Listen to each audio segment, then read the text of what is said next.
the Go Coach. Yay!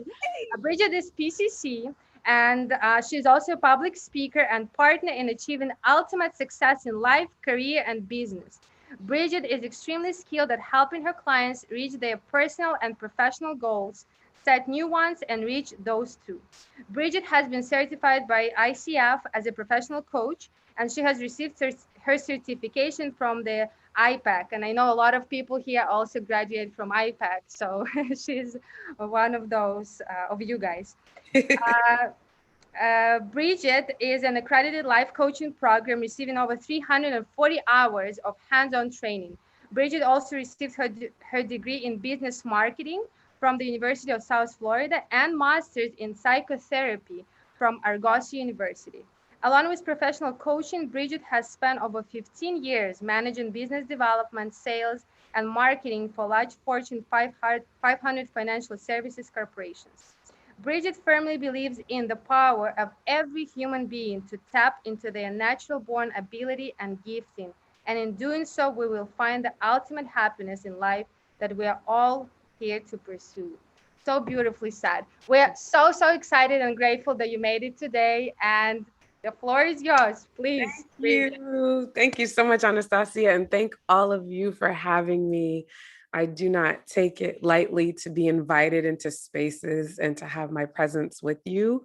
It is indeed an honor. And I love seeing familiar faces and fellow IPECians here, whatever we call ourselves. I think there needs to be a universal way of calling ourselves IPECers or Peckians or whatever. But grateful for those fellow folks from the school, as well as those who went other routes. So grateful to be here. I always feel the way that people tend to feel, that awkwardness when people are singing happy birthday to you. Like when everyone's staring at you and whenever my bio is being read, it's like, what do I do with my hands? This is interesting. They're talking about me. But along with most of you, I'm sure you can appreciate the fact that you're specifically chosen to be a coach. I always feel like those who this is their journey and this is their calling, or this is their thing, and the way that we serve humanity, I feel like we are all special little beings, that we are all little aliens that are just in this army of goodness and love and achievement in life. And I think it's a special place for us to be. So anytime I get a chance to talk to you and serve you, my heart wells up with so much joy and love. And preparing today's chat, even more so. So let's dive right in, shall we? We shall. And by the way, just a little, for those of you who don't know me, I am highly interactive, highly playful. This is not your typical Zoom. I do not believe in being boring, and I do not believe in talking at you or to you. We're having a conversation together. So if you thought you were just going to be here on mute and passively listen and get your credits, you thought wrong. So if you don't want to play, then maybe catch the recording, because that's the way to be that way. So I hope that you choose to journey along with me as we talk today. So I'll share my screen as we talk about the topic today, which is 5 powerful ways to elevate confidence and presence as a coach. So that is it. And I want to tell you that all of the things that Anastasia said about me are indeed true, but I was not always confident as a human and as a coach. And there are still moments that I feel awkward and unsure of myself. And so though I sit here with my colors on and well spoken, know that I have felt so unsure of myself, and I almost wasn't even here. You wouldn't even know me. There would have been no bio to even read. And a lot of people don't believe me when I say that. But my journey is such that I went and I was checking all of the boxes that most of us tend to check in life, that society and or parents and peers and friends tell us this is what it takes to be a successful adult. Go to college, check, get good grades, check, get a job, check, buy a house, check, get married. Still waiting on that check, but I digress. So all of the things, I was following the path and doing all the things and found myself in a space where I checked all the boxes and found myself successful by the standards that were laid out before me. But I thought, as I sat in my cubicle and in many corporate meetings, is this it? Am I supposed to feel different? It's almost like you get these superpowers and you're like, I imagined it to be different. And that's what charted or started my questioning of what else is there for me to do? What is my purpose? What was I here for? So I went along and went back to school because that was always the journey that I thought led to whatever you needed to do next, get a degree. So I went back to school. As Anastasia mentioned, I got my master's in psychotherapy because along my journey of discovering self, my mom suggested a book to me that shared how do you discover what your purpose is. And it talked about finding the common theme. And for me, the common theme that was in my life at that point, I think I was 22, 23, was talking to people. So I thought, okay, who gets paid to talk to people? Therapists. I need a degree. Went back to school, did that, but wasn't still feeling like I was scratching the itch that was itching. So I was still keeping my corporate gig, but still questioning. And I've learned that that's what, I mean, we all know as coaches, questions are powerful life shifters, especially when we ask ourselves and others powerful questions. And my questions at that point was, okay, this isn't quite it. What is? Kept on searching, finally found coaching. And that was the space where I felt most alignment, the space of being present with another human in a way in which conversation opened up a world of possibilities. And while I respected and still do respect the therapy world, it wasn't that side of the ball of the helping profession that really lit me up the way that coaching did. So once again, I know how to check boxes. I know how to get a syllabus. I know how to follow directions to graduate, and did all of that in my IPEC journey of becoming a certified coach. And then after that, confidence was in the tank. I was like, okay, got certified. Now what? And without knowing what was next, I just didn't do anything with my coaching training at all for months. I was still working my full-time job. And many of our clients and many of us are in this space or have been in this space where without knowing what's next for us or being told or it being clear, we feel powerless. And one of my favorite mantras in my life is clarity is power. And I was lacking clarity as to what was next or how do I apply this coaching education that I just got. So my confidence in my ability to coach anybody outside of the safe bubble of the school was lacking. My ability to know what to do with this new certification, I knew I had an idea of what I wanted, but I never did anything outside of having my job with this paycheck and the comfort of good benefits or good bennies, as my friend calls them. And so therefore, I just buried myself back into the world that I was partly paying attention to while I had this new shiny object of coaching to learn. But I was in a space of complete and utter doubt, despair, and feeling a little sad that I had a spot of excitement with the school, but now I don't know what to do with it. But there was something about this, and there was many certifications on the journey of finding myself that I got and did nothing with. One of them was I got certified. This is a little known fact. I got a certificate in broadcasting. There was a point in my life I wanted to be like Oprah. So I was going to follow her exact steps. And if anyone knows Oprah's story, she was a newscaster for a bit before she got her Hello, Good Morning Chicago show, before she got her Oprah show. So I was like, okay, I'm going to be a newscaster. Got that certificate. Okay, I can complete the certificate part, but didn't know what to do with it. I actually did an internship with a news station and discovered that I did not like news. It was really an interesting place. Another time, maybe over coffee or wine, if we meet in person, of how, if you don't know, they pick stories to show you. Fascinating. So, this coaching certification, even though I was hiding in the space of lack of confidence, there was something still pulling me to do something with it. So I did what many great coaches do. Can you guess what I did? What I put it in the chat. What do you think I did next? Hiding out, lack of confidence, doing nothing with my 7-month education in becoming a coach. What do you think I did next that turned the page for me? That's right, Galia. 2 stars for Galia. I hired a coach. And that changed everything for me. Not immediately, though, because confidence is a journey. And I was, like I told you, I was completely lacking in it. In fact, most people in my life did not even know I had a coaching certification. But before we continue and I tell you how I turned the tide after I hired the coach, I want to know who's here with me. Who's here with me today? So I have a very fun little interactive way of knowing who the heck are you.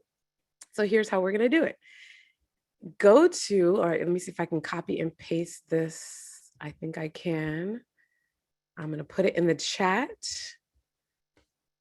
Go to this website in the chat, POW, mentee.com, and use that code 82632157. And then we'll have a little bit of interactive fun because I want to know, how long have you been coaching? Less than a year, 2 to 5 years, or more than 5 years? Oh, this is fun. Look at this. Shooting up already. I feel like we need game show music. Oh, a couple of you strutting like her in the middle here. Boom. 3. Okay, awesome. Yay, less than a year. Love the little baby. Still cheering you on. Feeling a little unsure, maybe. Very cool. Give it some time. Oh, I'm loving this. This is fun. By the way, thanks for experimenting with me. This is my first time using Mentimeter. So this is super duper fun. Okay, good bit of you in the 2 to 5. Nice pocket there. Cool, I'll give you a little bit more time to log in your votes.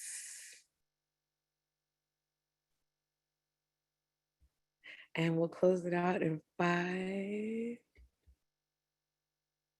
4, 3, 2, 1. All right, this is fascinating. Okay, so a couple of you less than a year, a couple of you 5+, and a majority in the 2 to 5 year spot. Beautiful. Yay. So I'm in the 5+ with you. It's been 8 years since I started my journey. And like I said, I'll put it in the chat. Oh yeah, put it in the chat. Awesome. Yeah, thank you, Anastasia, if you can't go to the link. So cool. So I wanted to get a gauge because even with the number of years that some of you have been coaching, sometimes, confidence may be lacking. So I want to say that it wasn't until about year 3, 4 that I really started to feel a sense of confidence. And if you're tracking with like my decisions and hiring a coach and then where confidence came from, it actually didn't come, contrary to a lot of belief, from me feeling confident first. It actually came from the 5 elements I'm going to share with you today that really put things into play for me to feel more confident as a coach.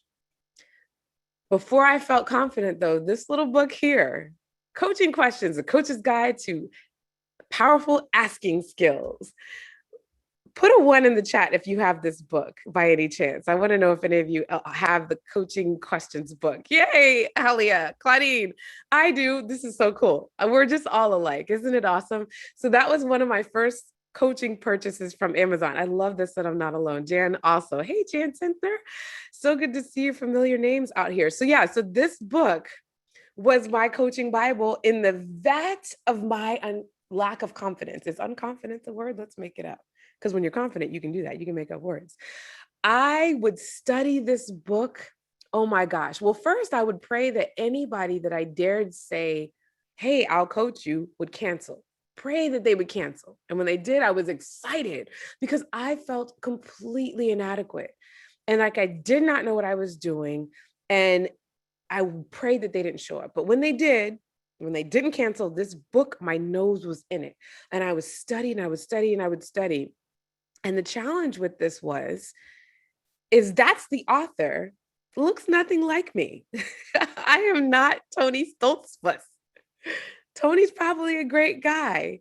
But me studying Tony's book and Tony's questions made for lackluster coaching. And then it also continued to let me sit in this vat and stew in the vat of lack of confidence and lack of feeling of growth. And it was causing me to feel so stuck and like my coaching was ineffective.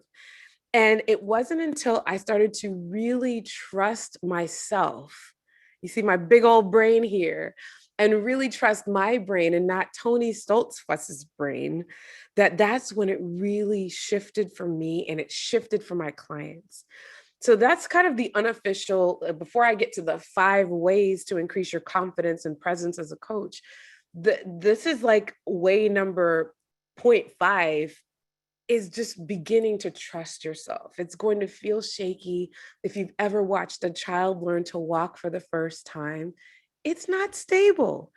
They fall, they may cry, but they keep going. Otherwise, at this point, you wouldn't be walking yourself. So that's when it started to change for me. When I put this book down and stopped trying to pretend to be Tony, and I started to be Bridgette, and I felt so much more happier, and just like I do on this slide. So let's define confidence. I love words. I'm a lover of words and love to know their derivation and the definition. So, how the dictionary defines it is the feeling or belief that one can rely on someone or something, firm trust. And our clients rely on us to feel confident, or at least a measure of it, in order for them to feel confident, not only in themselves, but in the process of coaching. So it behooves us as coaches to do what we can to elevate and increase our confidence. And it begins with belief and trust in ourselves, in our abilities, in the fact that just our presence, which we'll talk about and define in a moment, is enough. It's actually more than enough. There's a concept in one of my favorite books by Rich Litvin and Steve Chandler, the prosperous coach, that talks about the lamppost concept, which is to say that a person can speak to a lamppost, which is inanimate and cannot talk back and does not have the skill of questions and does not sit on Zoom webinars with the ICF. And they'll feel so much better just in the releasing it and just in the sharing of it. That says so much, because you are so much more than a lamppost. But just knowing and believing in that is where confidence begins, the state of feeling certain about the truth of something. The truth is, you are an amazing being just because you have an intention to serve. That's where it begins. And that's an amazing place to know that you just grow from there in skills, in knowledge, and learning, which is what you're here to do. So just having that trust first is powerful. And then we're on to presence. The second highlight of our talk today is the state or fact of existing, occurring, or being present in a place or thing. Just being there, its existence, attending. You can attend a coaching conversation with someone. So just, they are present in a place but not seen. And that's a powerful thing to say. I love that part of the definition, because although they can physically see you, and this was one space too I lacked in confidence in the beginning, was I used to doubt that powerful coaching could happen over the phone. I felt like I needed to see the person. I needed to see their body language to really get a sense. But what's amazing is just their presence. You can sense when there's emotion, when there's tears. You can sense things that you're almost in disbelief of it if you were to dissect how you even began to ascertain that that person was experiencing something. And that, my friends, is presence. So we're really going to dive into how to elevate that. And I've got 5 confidence keys to go through. And a lot of them are really rooted in the ICF core competencies. So first of all, it's listen up, down, and all around is what I call it. So really, when you've perfected listening, there is no sweeter space to be in terms of really elevating your confidence as a coach. That is something I really have fun with. I gamify everything. I make everything a game and see how well I can listen. And the way that ICF defines active listening, which is a core competency, is right here on your screen. It's the ability to focus completely on what the client is saying and not saying. That part right there is when you start to feel like just this coaching warrior ninja. in order to understand the meaning of what is said in the context of the client's desires and to support the client in self-expression. I added this little note here. This is not ICF, this is Bridgette CF. This elevates the client's confidence in themselves and in you, is when you are able to be this entity that sits before them and they're able to express themselves. And here's the thing that's most powerful about coaching. There's so many things in the layers of coaching that make it powerful, but to have another human feel fully self-expressed, that's the richness of life. If you think about the hierarchy of needs, self-actualization is at the top. And when you can elevate that by really truly hearing someone and listening, and when they've not said something, by their silence or their body language, if you're able to see them, or the way that they pause, or the way that they answer a question, but there's an uptick with the tone in their voice, becoming adept at listening is so powerful. And here's the thing that's amazing. Even if you lack confidence as a coach, as you're listening to me, when you're a listener and the question asker, you're in a powerful position, whether or not you feel powerful or not. So if you are just silent and really challenged yourself to listen for what's not being said, and then you reflect that back, oh, that's a conversation you can have even when you're not coaching, that whoever's in your life really makes them feel seen and feel fully expressed. So the breakdown, which I will not bore you and read through, but I want to point out some really key distinctions here in terms of the act of listening. It's really about the client's agenda, as we all know, and not our own. And this was one of the hardest things for me to shift from hearing a person and already having it figured out, being 10 steps ahead of them. It really takes complete presence and hanging on to their word.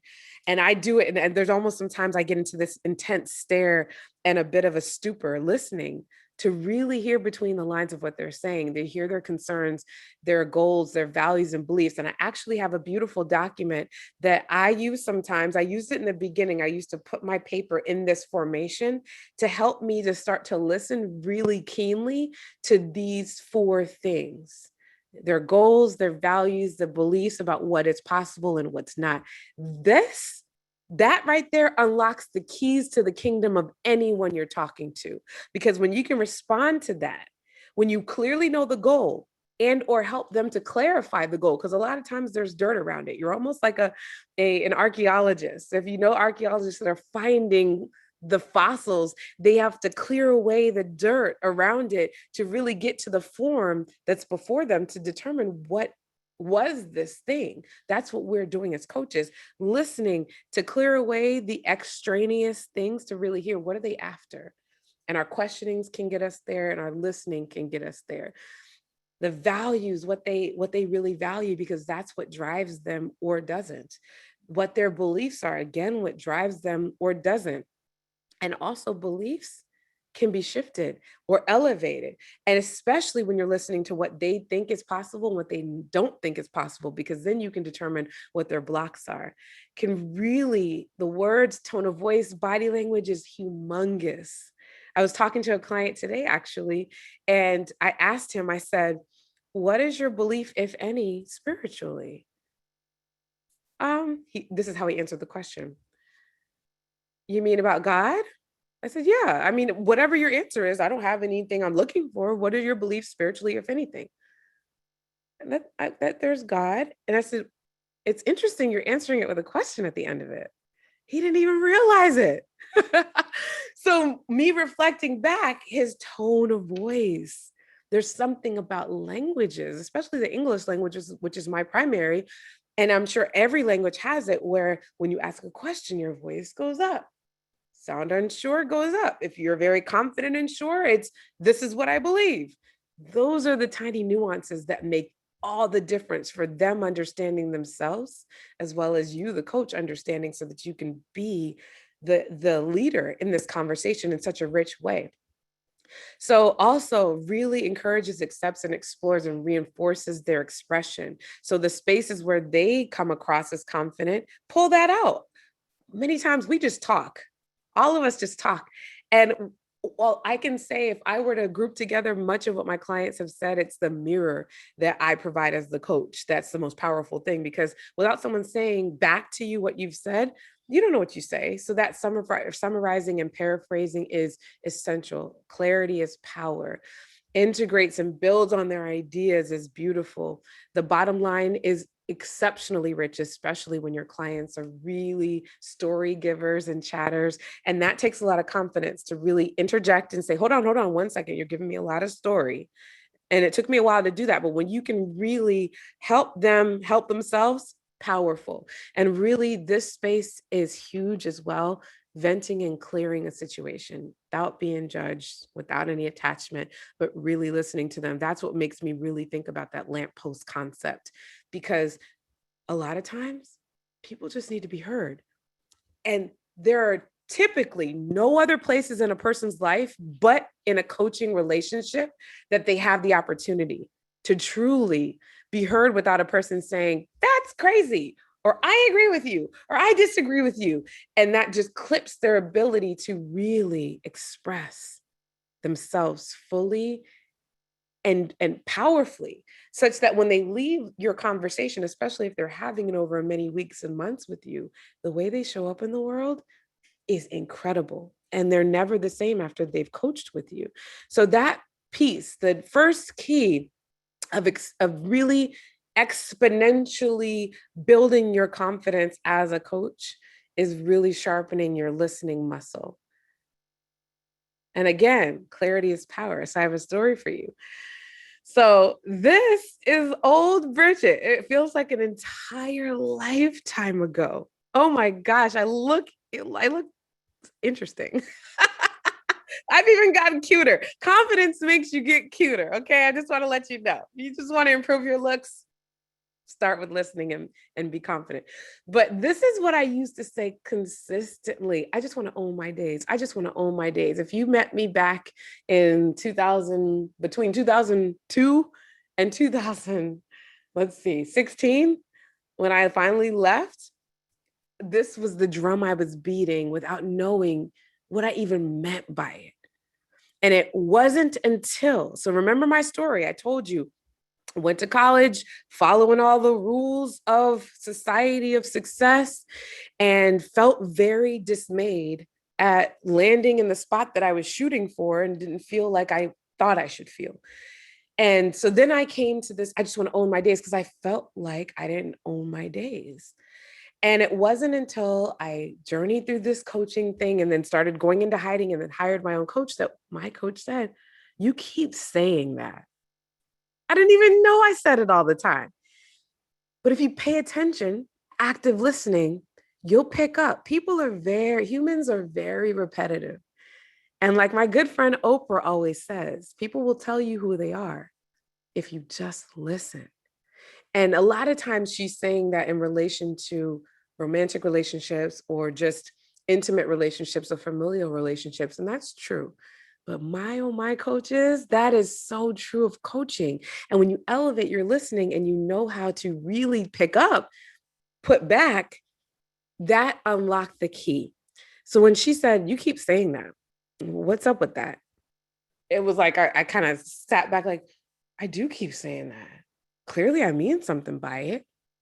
And then it allowed space for me to clarify, what the heck did I mean by this mantra that I kept saying over and over again? And I would say it out of frustration. I would say it on Monday mornings, but it was not until I actually put a whole definition behind Bridgette owns her days that I actually own my days. And you heard the span 2016, 2002. Wild. Clarity is power. Having someone listen to you is power. So if you want to elevate your skills as a coach and your confidence as a coach, listening is the most powerful place to be. So I'll pause before I give you the next key for questions, thoughts, because remember, this is a conversation. What do you have to share with regard to listening? And as I'm waiting for some brave soul to talk to me, put in the chat, On a scale of 1 to 10, 10 being master listener and 1 being not a great listener at all, where would you say that you rank yourself as a listener, as an active listener? 1 to 10. Great. 7, 8. This is good to see. I love it. Yes. Beautiful. Go ahead, Chris. You are a great listener. Awesome. Clients 8, kids 3. Yes, the scale can change depending on the person and the heartstrings attached. Love that distinction. Questions or thoughts? Who can tell me what's a great way to elevate your listening skills?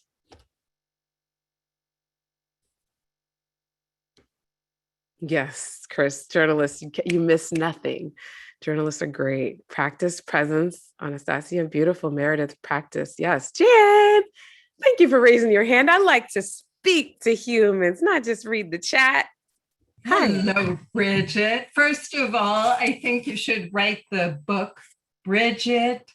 What was see, my active listening is off. I came in from out.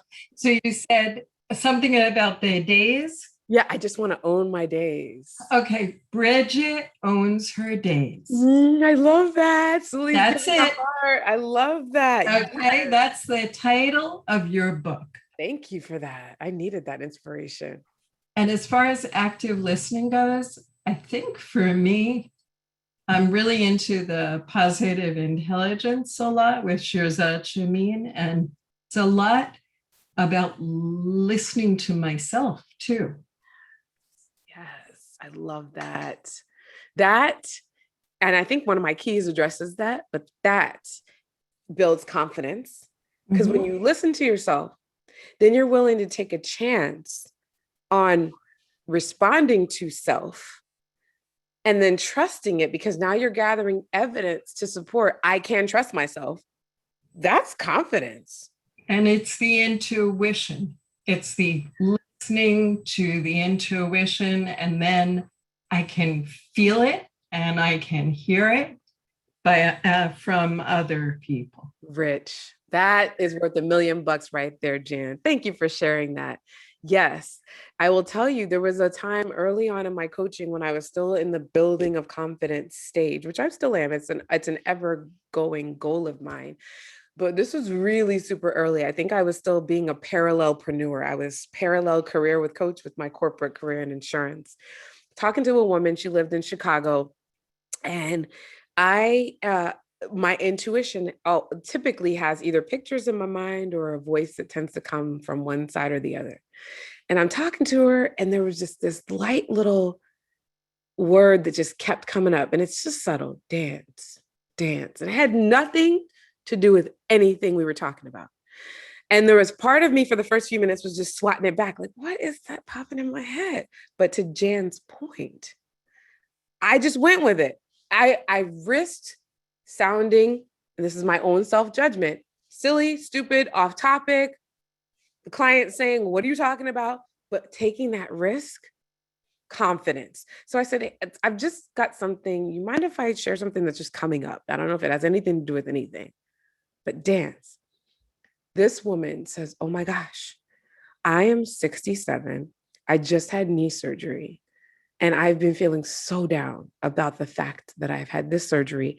I used to be a trained dancer. I had no idea about any of this. She then goes into this story about how she feels so debilitating in this wheelchair, or no, she was walking with crutches. And it opened up this part of the conversation I would have never have gotten to, ever. I love that you said that, because that is confidence. That is listening, not only to what the other human is sharing in front of you, but listening here as well, and trusting sounding crazy, which is my own judgment of myself, which is what I've feared. And after that, I know we'll say whatever, but if it comes up, I'm like, and I give a disclaimer. And I don't mind if they say, yeah, no, that doesn't land. Keep it moving. So thank you for sharing that, Jan. So another space of listening And I don't even know where I got this acronym from. I think it was Jen and Karen. I'm not sure. But why am I talking? Wait. If you find yourself talking more, and as a newbie coach, I talked a lot because I was nervous. I wasn't sure. I was uncomfortable with silence until I physically would bite my tongue or put my phone on mute if it was a phone call session. And that allowed me to trust myself and the client even more, because in the space of waiting, so much gold came up because they filled the space with talking, which then that means they filled it with information that was so great for me to become more curious about, which I also saw in the chat, which is a way to elevate your listening and elevate your skills in that way. So why am I talking? So here is the form that I'm happy to share with those of you that are interested. It's simple but powerful, and it's the way that I structured my notes. Essentially, as I would listen, I would hear what's the goal. I'd reframe, clarify, and restate it. What values am I hearing? So these questions were prompts for me while I was listening to my client to really start to take notes in these quadrants that elevated to sift out very key elements of the person. Even if I didn't bring it up in this particular session, I was getting to know this client time after time after time in a way where I could pull out maybe in session 2, if I heard that they have a value of freedom. In session 9, now I'm saying, you strike me as someone who has a really strong value in freedom. You keep saying you want to own your days or whatever they're saying. So this is really, really helpful. What beliefs do you hear about what is not possible? That is in a space where they have a perceived block or perceived limitation, where you really validate that and then normalize it and maybe challenge it. Takes confidence to challenge, but you're listening for what they feel is possible as what, and that's the 4th quadrant. Really elevate that. Because again, clients are just talking, but they're giving you so much rich and valuable information about who they are. So I'll put in the chat and I'll do it later as well. Here's a link if I'm pasting it right. Oh, I know that's my Menti link. I'll make sure to paste that so that you can get a hold of this as well. And it also gives you an opportunity, if you care to stay in touch with me. And if you don't, I won't take offense to it. Why? Because I got confidence. But I always love to share whenever and however I can. So let me get that for you. But it's a really, really awesome way to start really stacking some things. And when you know your client better than they know themselves, that creates such powerful presence. It creates powerful trust, confidence in you, and confidence in your abilities, as well as a coach for them as well. So I'll get back to my presentation. All right. Pow. So I think we're on to the next key of elevating your confidence and presence as a coach. Number 2, be direct in your communication. Now, I will say, this is something that I feel some cultures do better than others, particularly the American culture.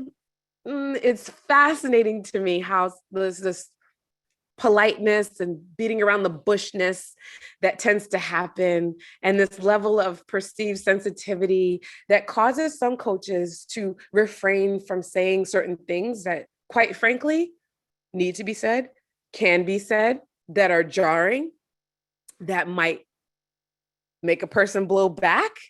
That elevates not only your confidence in yourself again, but in your confidence of your client in you. They expect you to have a very firm container for which to hold them. You are like a boat on the water of their fears, their dreams, their values. And if I'm going to step on a boat from the solid nature of earth, I want to know you got me. So direct communication is a hallmark of a confident coach. It's the ability to communicate effectively according to ICF during coaching sessions, and to use language that has the greatest positive impact on the client.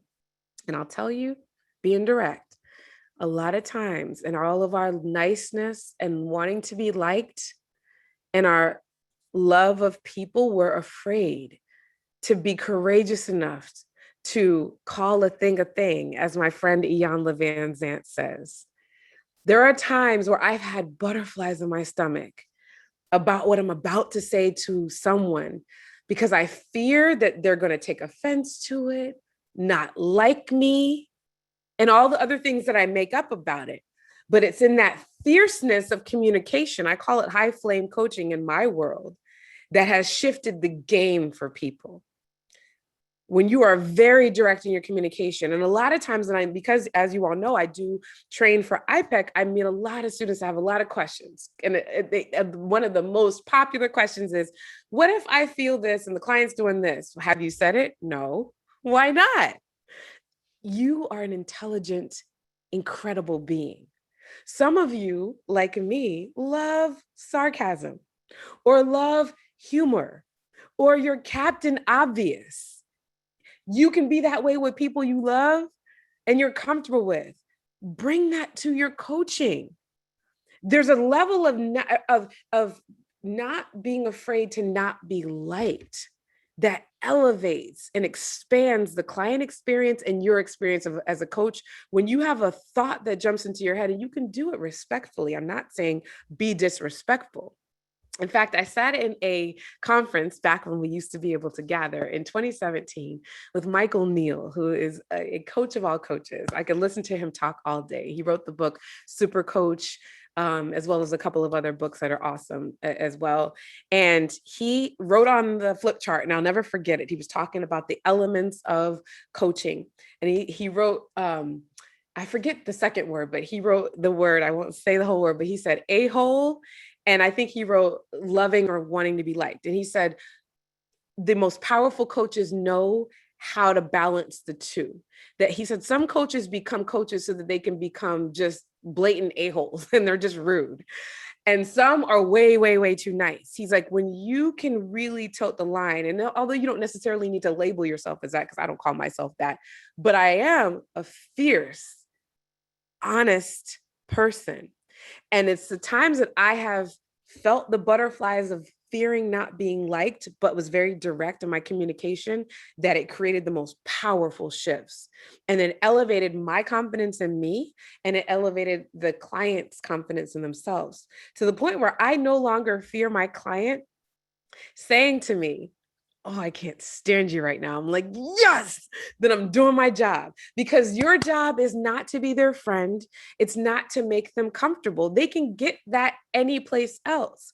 Clients pay you, and pay you very well, to say things to them that nobody else in their life has the gall or the courage to say to them, because it's in that place of discomfort and utter truth and direct honesty that shifts can be made. And that, my friends, you talk about confidence. And so that's why I really love that the ICF has this as a core competency: clear, articulate, and direct. And I put that in red because it's the directness. And I mentioned the cultural place of niceness because a lot of us can get really twisted with wanting to be nice, or isn't that rude, or I shouldn't say that. I mean, listen, I'm the type of person that if you've got spinach in your tooth, I'm going to tell you. But a lot of people don't. Why? Why not? I remember I was going to travel in 2019 to Amsterdam to training for IPEC, and I had to get properly prepped by the trainer over there. She said, hey, can we have a phone call? Because I just want to make sure you're aware of some cultural differences. So I said, sure, let's do it. So she's just kind of schooling me on some things. And she said, just so you know, Americans are a lot more polite than Europeans. And I was like, oh, I can handle it. I love directness. And for some, it may be very jarring, but to the degree that you can be honest, not only with yourself, but with your clients, and very direct, shifts can be made. I had a client, and one of my agreements I have with my clients is that I will engage in what I call high flame coaching. It just means that sometimes it may get a little hot, and they can ask for it, or it may come without them knowing, but it's a space because I choose to. And if you choose to work with me, I see you as more powerful than you often choose to see yourself. That is my and your position as a coach, is to not let someone just fall back into their excuses and placate them because you want to be liked. They could do that with a friend. And so anyway, we're almost to the end of our 6-month journey, me and this client. And she'd been doing amazing, achieving stuff. Her personality was that of a high achiever. And she'd achieved so many things. And we were probably at session number 9 of 12. And I'd watched her and celebrated her achieve all the goals she had set out for herself within our coaching, which of course in my ego felt amazing. Like, yay, because all of us coaches, even though we're supposed to be not attached to the outcome, we are, our egos are, okay? They're hanging on to the outcome, and you want to see your client win and be successful. So she was doing that. So my ego was quite satisfied. And because I make the promise to see you as more powerful than you are, and because I listen to my intuition, I listen to what's not being said, a la key number 1, there was a spot in session number 9 where I just, for lack of a better word, got tired of watching her achieve and not stop to appreciate it. And I was both curious and irritated by it at the same time. And so there was a point she achieved the latest, and she's like, okay, now I said, stop for a second. And the high flame came out. And I don't remember what I said, because I went on a rant in that moment, a loving rant, but a rant nonetheless. I said, what is it about you that keeps achieving? You've done this. And I started detailing all the things she did. And I was like, da, da, da, what is that? And as I'm just going on my little loving rant, tears. Now, the part of me that wants to be liked was like, oh no. But the part of me that believes in direct communication and fierceness and confidence was like, she's just touched a place of truth. And sometimes when we touch a place of truth, it manifests in the form of tears. So then I became curious about the tears. I said, what's going on right now?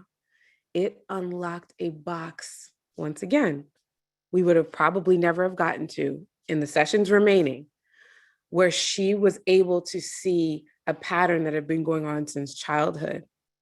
And we had one of the most richest conversations where she was able to settle into a space and stop a pattern of the way she was attaching herself to achievement and self-worth. And my friends, today, her worth is skyrocketing. And the way she's achieving success, according to her reports to me, feel true, authentic, rich. And it took, in terms of the point of like juiciness of our coaching, me being completely direct and fiercely honest. So that direct communication elevates your confidence as a coach. Reframe, articulate, help the client understand things from a different perspective is very, very rich. Being clear about what they want, because a lot of times they may not be sure until you state that. Using language that's appropriate and respectful for them. And metaphors and analogies are amazing. If you're not really skilled at that, become skilled at those. We learn in the richest and fastest of ways with metaphors and with analogies. They are so rich. And a lot of times, pairing listening with the metaphor and analogy part, I actually love to use the words clients say, or the pictures they use, or the analogies or starts of analogies or metaphors they use. And I play on that and build on it. So that's part of the first key, which was the active listening, is I heard them say, it's like I'm stuck between a rock and a hard place. I will tease that out and create a whole entire story of a rock and a hard place. And that creates such richness and directness as well. So I'll pause for a moment and get your feedback. I love that, Jan. Success equals love. Absolutely. That's all it takes. What thoughts do you have on direct communication or questions? And I'll ask another scaling question, because coaches love scaling questions. On a scale of 1 to 10, 10 being I am so direct, I just make myself smile. And 1 being, I am so not there, Bridgette. I don't want to hurt anyone's feelings or offend anybody. Where are you? Beautiful. 5, 8, Jimmy. Claudine, 5, Millie, 8, 8 or 9, Meredith, Jan, 6. Yeah, it's a real one. Especially when we typically, just to generalize for a moment, if I may, we coaches are lovers of people typically, and that goes hand in hand with the big heartedness of us. Yeah. 10, Chris. Yeah, you're just striking all out with it. I love it. Love the confidence. Claudia, 8, Natalia, 8. Now I want you to type in the chat, what would it take to move that directness up by a point or two? And even you, Chris, to 11 or 12, since you're at 10, what would it take for you to move up a couple? I don't think you want me to do that. Yes, I do. Courage. Yeah, Ellen, for sure. Millie, for sure. Just not care. Absolutely, Jimmy. Yeah. Lindsay, I appreciate your sharing about being direct, but only up to the nice edge, then going beyond it. Yeah, just a little bit. And the thing that I've learned is, if you create a strong agreement with your client ahead of time, knowing, hey, and call it whatever, call it high flame coaching if you want. I stole that from another coach, taken from me. Call it whatever you want. That way you can sometimes announce it before you're about to get high flame, or just go in. They know that you're there to love and support them, and not being afraid of someone being quote unquote mad at you.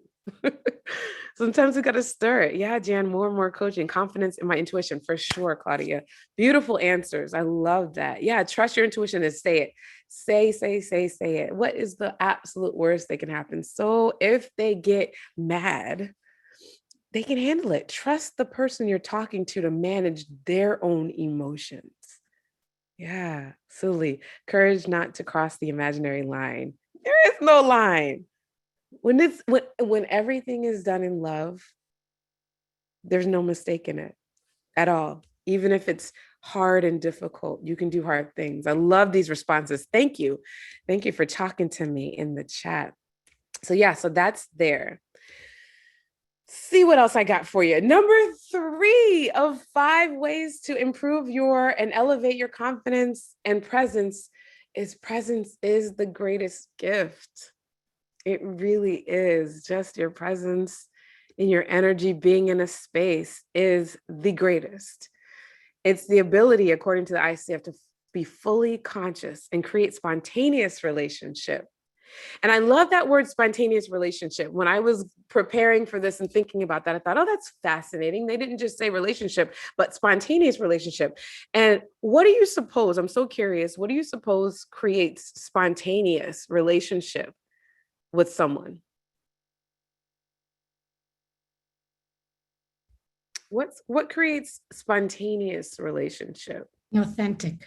Authenticity. That's right, Suli. Jan, being in the moment, for sure. Yeah. Vulnerability. Yes. You all are amazing. Amazing. That's for sure. Unapologetically yourself, and gives the other permission to be and do the same. That's something that's just felt. Applying a style that's open, flexible, and confident. And I love sharing the beginning of my story with you with that book about coaching questions, because this is when I was lacking confidence. I was not open, flexible, or confident because I was in my head trying to make sure I knew all the questions. I was afraid of silence.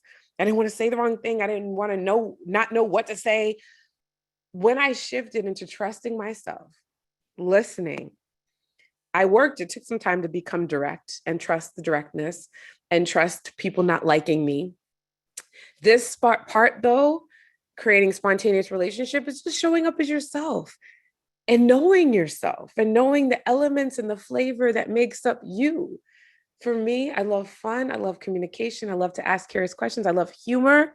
When I bring that into a space, I can create instant and spontaneous relationship. So really flexible during the coaching process, dancing in the moment. And I love that the ICF defines it as dancing, because that's what I look at coaching as. It's a beautiful dance, and it actually takes time. The most skilled coaches know how to slow down, be in the moment.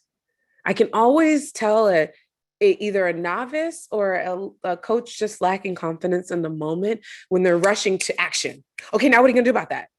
There's just this pocket you sit in that's just presence. Imagine going to a movie and they played the previews and then they played the beginning of the movie with the problem. And then they went all the way to the end of the movie where everything was solved, everyone's happy, and then the credits are rolling. How fun would that be to watch? No, it's a dance. It's an unfolding. It's a sitting in the moment. And when I began to trust the slowness of it, or even purposely slowing down my voice when I felt a little fast, presence started to open up. And we've already talked a lot about intuition and trusting your inner knowing and goes with your gut.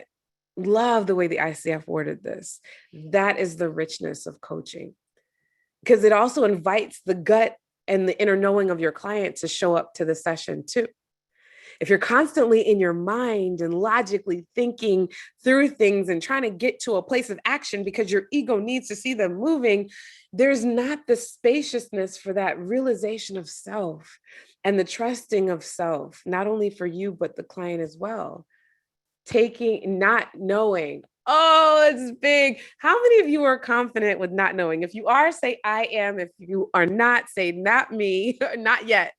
Not open to not knowing and taking risks. Not me.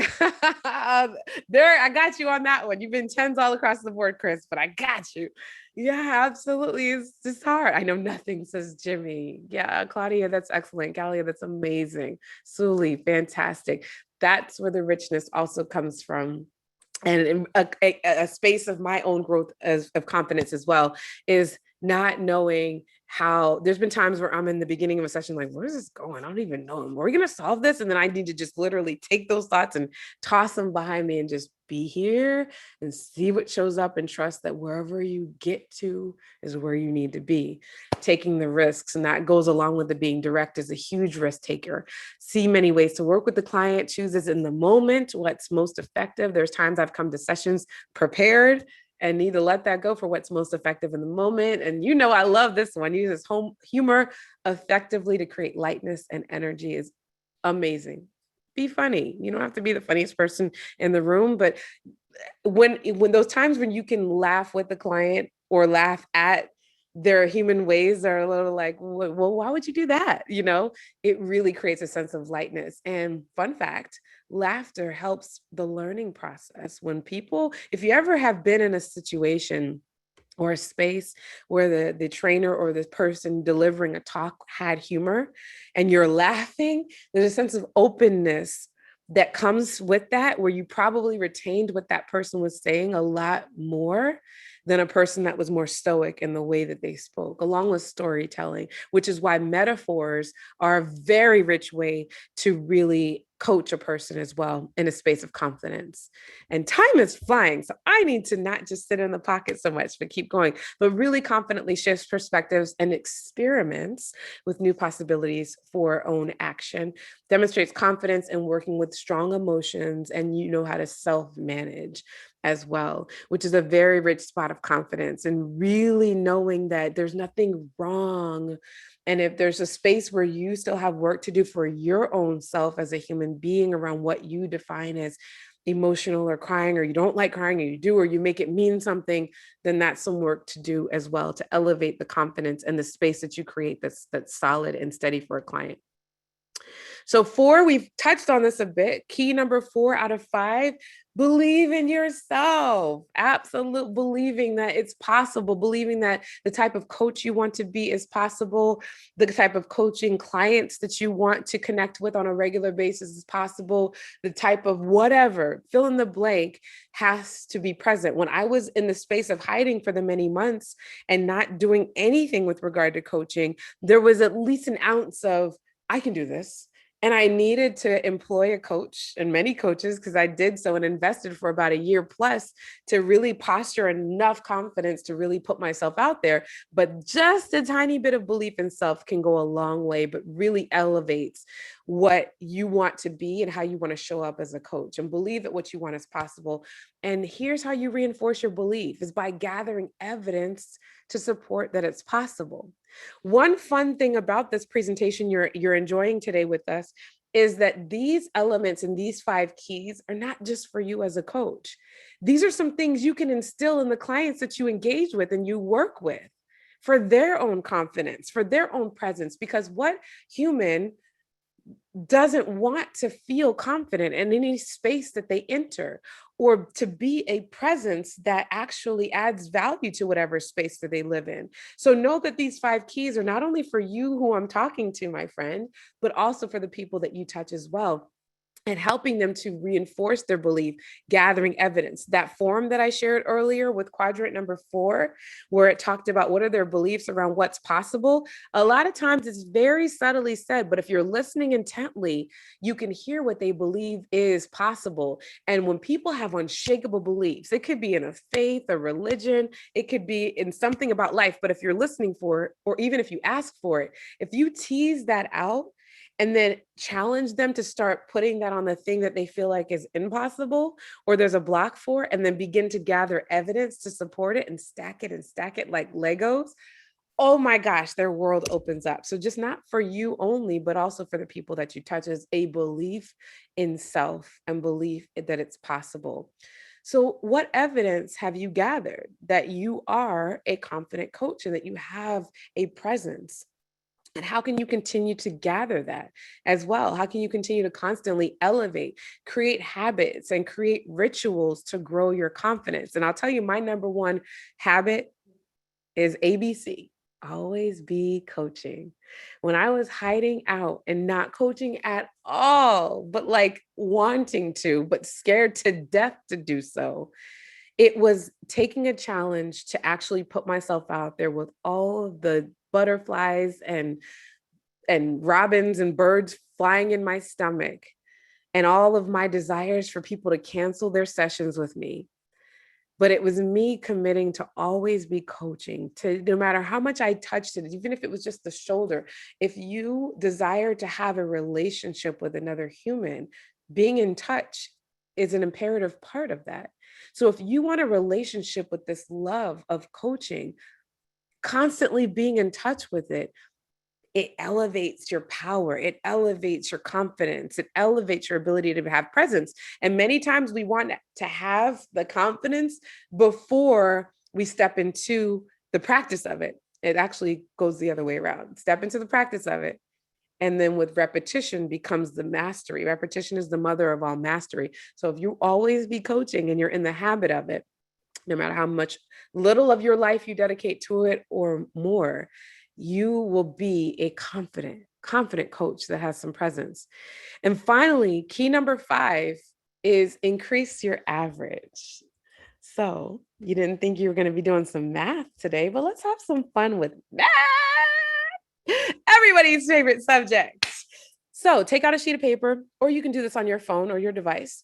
You won't be sharing this unless you want to talk after we do this exercise, but jot down the 5 people you spend the most time with. 1 through 5, 5 people that you spend the most time with in life. So I'll give you a little bit of time to write their name down. If you think they're going to find your notes, just put down their initials. Wink. I won't tell anybody. Just write down 5 people you spend the most time with, either chatting or texting or in person. Who are those 5 people?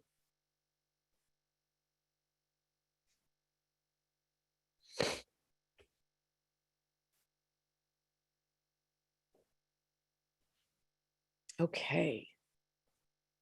Who needs more time? Anybody? Got your 5. Awesome. Remember, I think it was T-Mobile that had your top 5 or your fave 5 people that you could call. I forget what the rules were, but you can call them unlimited or free on nights or something. Anyway, I digress. Next to each person, 1 being not a lot and 10 being a lot, how much value do they add to your life? And you can define value by any way you wish. You can define it as how much do they put you more in touch with your goals for life? How much more do they make you feel alive? How much do they encourage you, inspire you? How much do they teach you? How much do they elevate you? But just 10 being they do it overflowingly. And 1 being, not so much. I just have known them since I was 7. Because sometimes we got some of them people in the 5.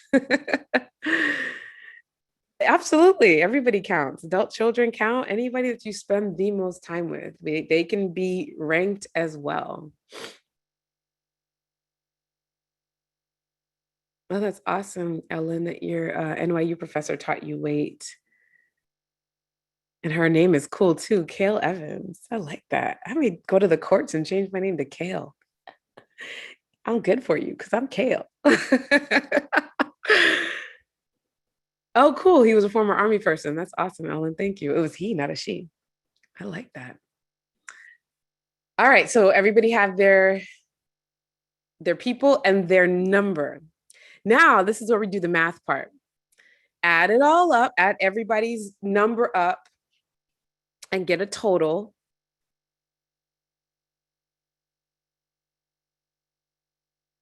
And then divide that total number by 5.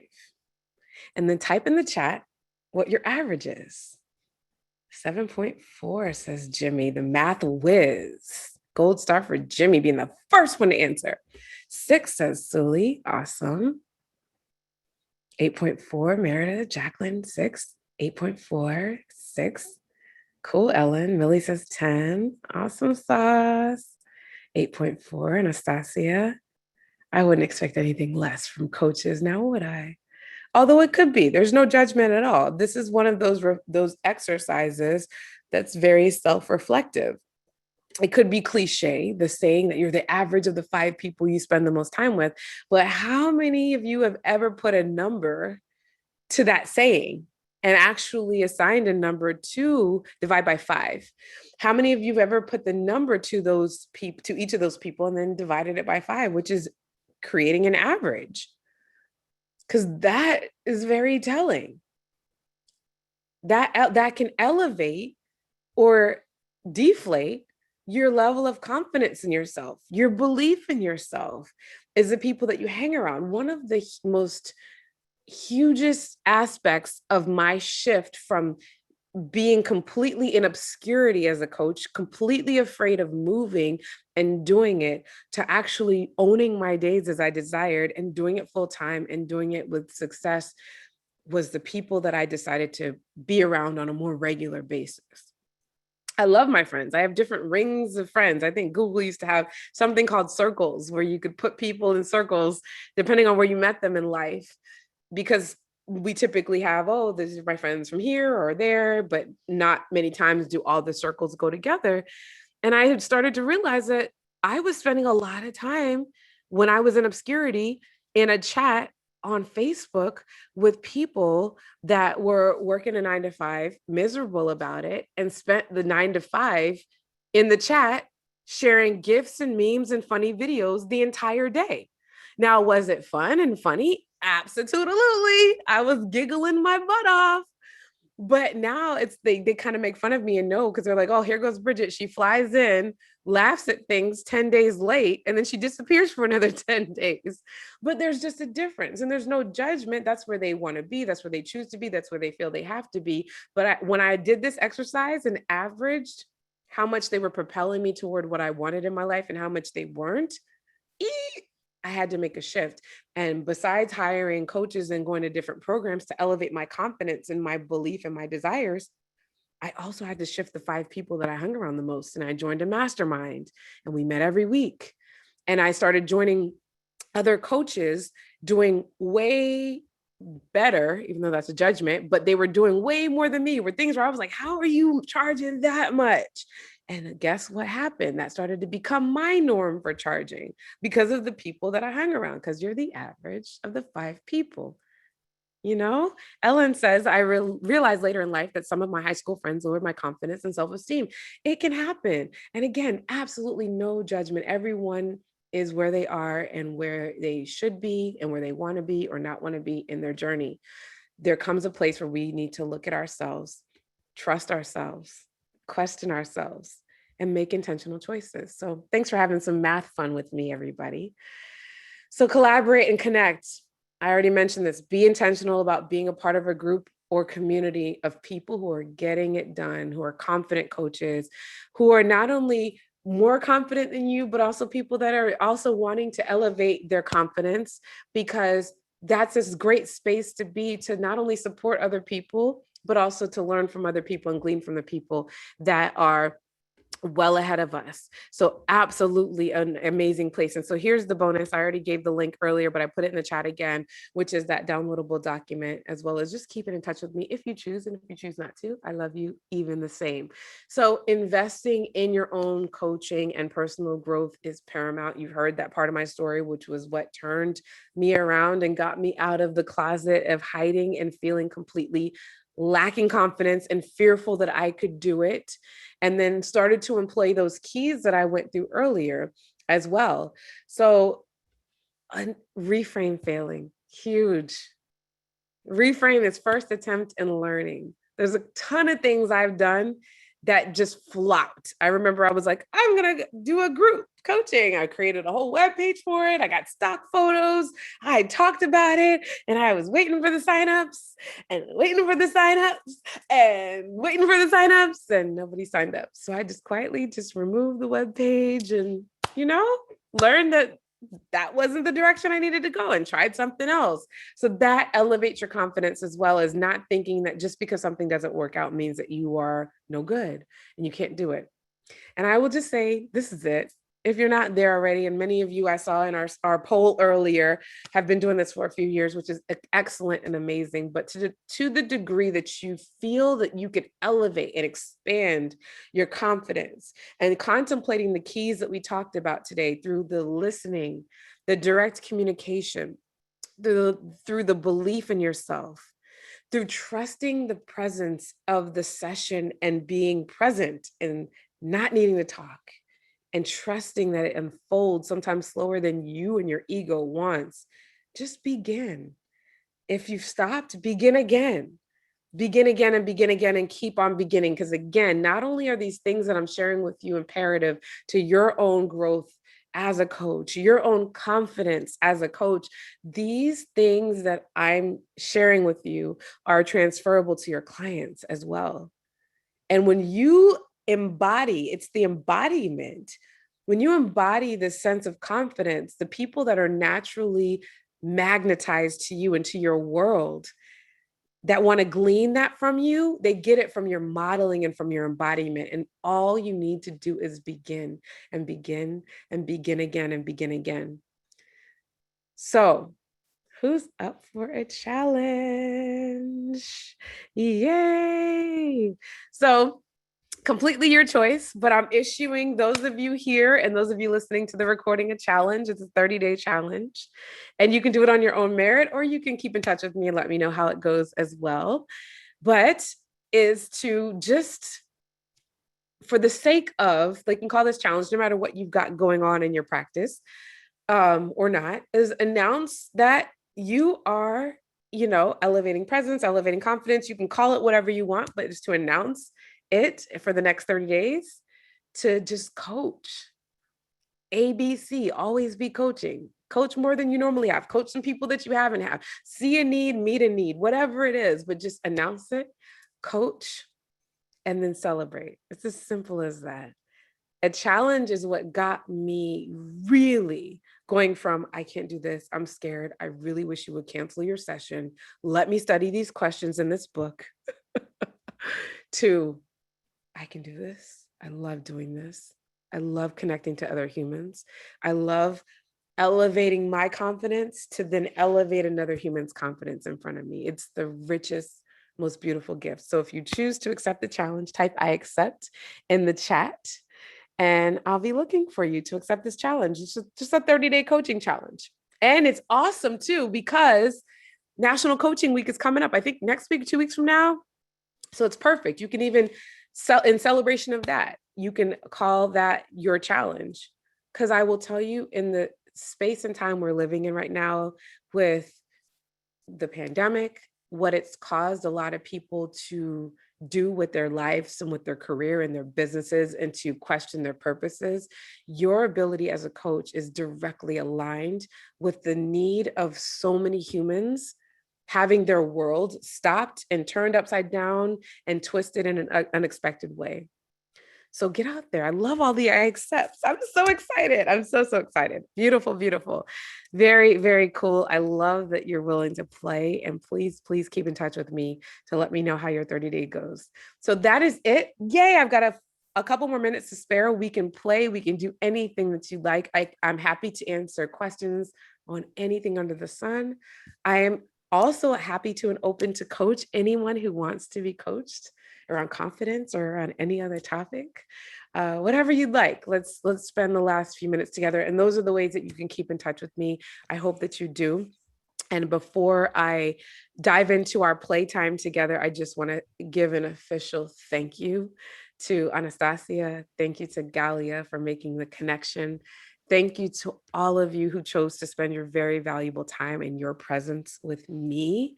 It is an honor to be a fellow coach beside you and to share this space and to make the difference in the world that we make together, no matter how big or small, because it's all big to me, because you're just here and you're alive. And I just thank you. Thank you. I appreciate the time and the space. Thank you, Bridget. That was really incredible. Oh, sorry, please go ahead. No. I actually have a question. Oh, wait, hold on, Chris. Sorry. Before you do, I got to be a coach and say, before you go, type one key takeaway or one key insight that you got from our time together in the chat, because I want to know. All right. Reflection is also a key ICF core competency. Chris, yes. No, actually a question for Marcia as well and Anastasia from the ICF, because I talked to you about it, Bridget. When we're renewing, we need the mentor, 10 hours, I guess, of, does the mentor coach needs to be actually affiliated or certified to be a mentor coach for ICF? Yeah, you have to register in the ICF. You can be an ACC, right? It doesn't have to be MCC or PCC, but you have to register as a mentor coach in ICF. And you can either have a one-on-one mentor or a group mentor. So it's up to you who you choose. But like Bridget needs to be a mentor coach, like officially a mentor coach. Yeah. And what does she need to do to, sorry about that, but just taking advantage of everybody's here. I'm not sure what is necessary, but I think it's a process that anyone who with credential can register in ICF to become a mentor coach. I don't know if it requires so please do it. training, right? But it is a good thing. So probably, Bridget, you already received requests like this, right? So to become a mentor of people. Chris, right? Chris is my first and my loudest. So I will, when Chris can add some extra days to my calendar, I will definitely, I'll look into it. I will look into it. Because I mean, thank you, Bridget. I got time. So yeah. Thank you. Bridget, thank you so much. Your energy is contagious in the good sense of, and I feel really good to hear you and to witness your presence here with us in our chapter. Thank you so much. That. Is it Marcia or Marcia? Marcia, yeah. Marcia, thank you so much. I appreciate Bridget, it. Yes, Jan. Just tell everyone to go to IPEC, and then they'll get you for a coach and trainer, like I was privileged to do. So. Me too. Yes, I have a more affordable option for you guys because you're already certified coaches. I get to, and especially Chris, you think about wanting Bridget as a mentor, and I have the privilege of feeling like she is one of my mentors because I'm a member of her coaching collab, which is this incredible community that she has that people can join. And there's a lot of newbie coaches, but there's some experienced coaches. And for me, the ability, talking about always be coaching, as I'm always coaching in there for myself. It's a really safe place to practice the ABC. It's a really safe place to ask questions, get support, get Bridget, first of all, that's amazing. And just be a part of a really yummy community. And I know that it is just, the IPEC community is really nice online, but it's so big. And this is a very small, intimate, Bridget calls it the country club for coaches. You get to pop in and pop out. You're a member. You can spend as much time or as little time in there as you can. But I don't know, Bridget, if I'm putting in a plug because I think it's an amazing, amazing community where I feel like Bridget is my mentor and she's become my friend. and there's possibilities for collaboration with other coaches that are in there, because I think coaching is a very lonely practice, and I love to collaborate. And there's always people in there who want to be in your space or in your niche and want to work with you and play with you, and it's awesome. So thank you, That Galia. sounds great, but I think we need formal mentor coaching for the Yes. ICF renewal. So that's why I mentioned it. Yeah. That there isn't anybody else I'll do it with. So just get ready, Bridgette. I will look into the application process. Thanks. We still have a few minutes, so it's a valuable time if you want to learn something from Bridgette. She offered either coach someone or answer any questions, so please use it Yeah, wisely. if you want coaching, or I'm an open book, you can ask me anything. Like Galia mentioned, I definitely, one of my places of sadness is when I see coaches who are brilliant, which all of you are, and when they're hiding like I was about to be, and when they're not touching people. That makes me so sad, because there are people specifically designed to only listen to you the way you do you. I can be fantastic, but they may hear something like, oh, that's nice. But you all of a sudden say it, and it's like, who is that person? And when I see someone not playing, I'm like, no. And that's why I created the community Galia spoke about, because I want to make sure if you want to do it, I take away any excuse. How do you need an invitation to join your? Yeah, so if you fill out the link for the form that I'm going to send, and you notate in there, because I give you the option to keep in touch, then I'll make sure that you get an invitation.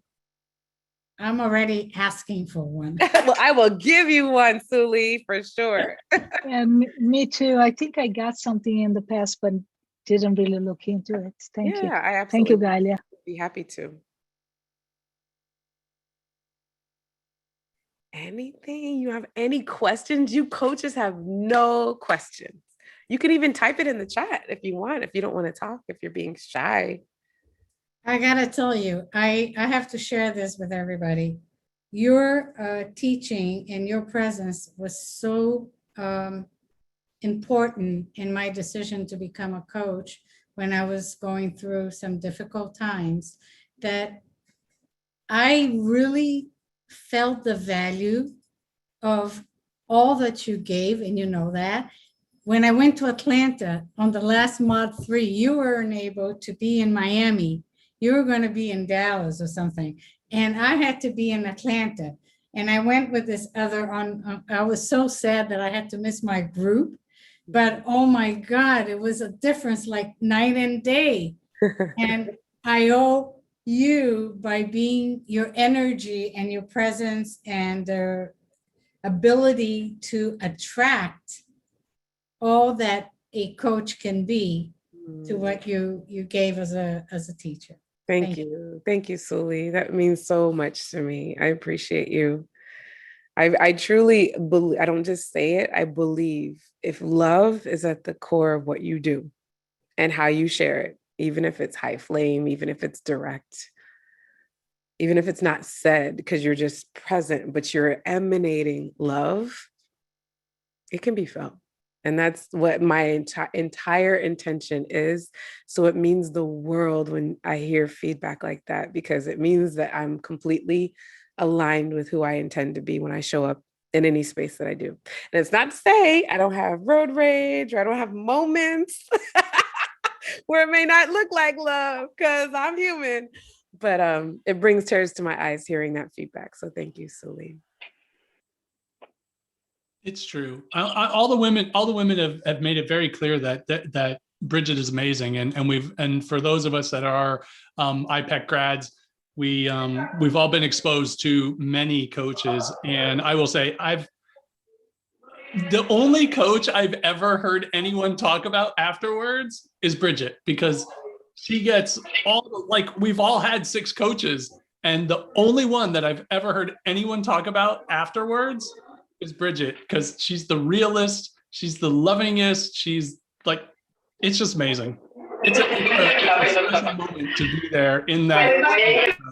I'm happy. Ours was virtual, and still a virtual class was phenomenal being there with Bridgette. So Bridgette, thank you so much for everything you do. And I need to play a lot more. Funny that you said a 30-day challenge, because the other day, and Suli knows this, last week, I said, you know what? I'm changing something. I'm not going to try and build a program. I'm not going to try and do this. All I want to do is try to coach 100 people in the next 2 months. Now, it's going to be super hard, and I've got to get way outside of my comfort zone, but I've started already to do the things I have to do. So yeah, I was a couple of days ahead of you, but I'm glad that I got the extra push off the ledge. So that was good. Now so I'm watching. I'm tuned into all of I know. I'm in. So thank you. Yeah, and the challenge, and thank you for your sweet words too, Jimmy. And I did not mean to make this a all true, all true. For those of you who don't know me, I didn't plug these people.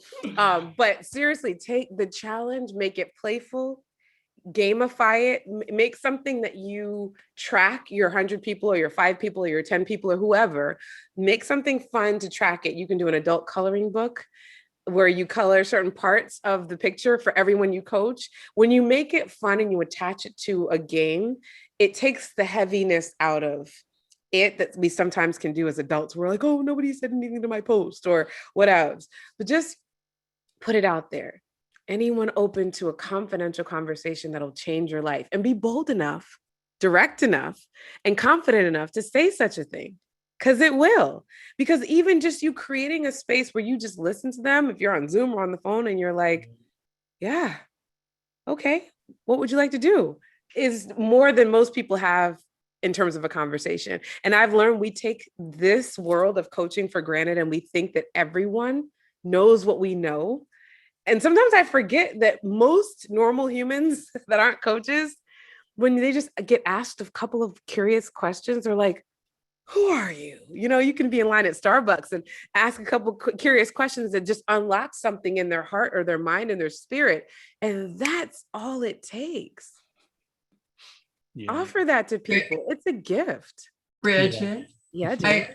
I remember, you know, I won't go into IPEC, but we have energy levels there. And Bridgette would say in class, I walk through the mall, and I'm not really listening to people's conversations, but I'm picking up on it. And I'll go, oh, she's a 7.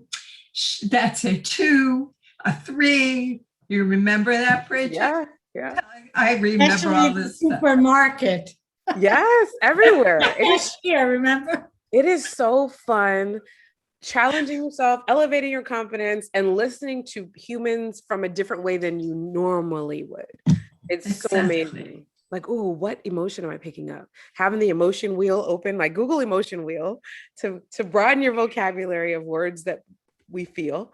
And listen, just be out in the park. Like, oh, that's anger. That's disdain. It's so rich and fun. I love you, Bridgette. Oh, I love you too, Chris. Thank you. All right. I gave you a hard time, right? You did, but I loved every minute of it. All right, boss, what are we doing? Bridgette reunion here. We just all love her.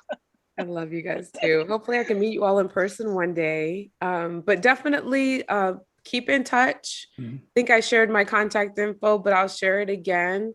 If you've got a question, you can email me, go to my website, follow me on social media. I love to post inspirational things and funny things and make you laugh. I love the hair. Oh, thank you. I'm embracing my grace. That looks great. Awesome. Well, Bridgette, I also just want to say thank you so much. You're really the icon, the person who walks the talk, right? You're doing everything that you're teaching everybody else here, and you're this source of energy and inspiration that I think all of us recharged from today, and like ready to go, ready to be more confident. And we appreciate so much your knowledge and wisdom, but at the same time, this personal story that you shared with us that motivates us even more to get out of our comfort zone. And I'm sure a lot of people here signed up for the challenge. A lot of people love you, including me. I just got to know you, but I already feel it. I feel it.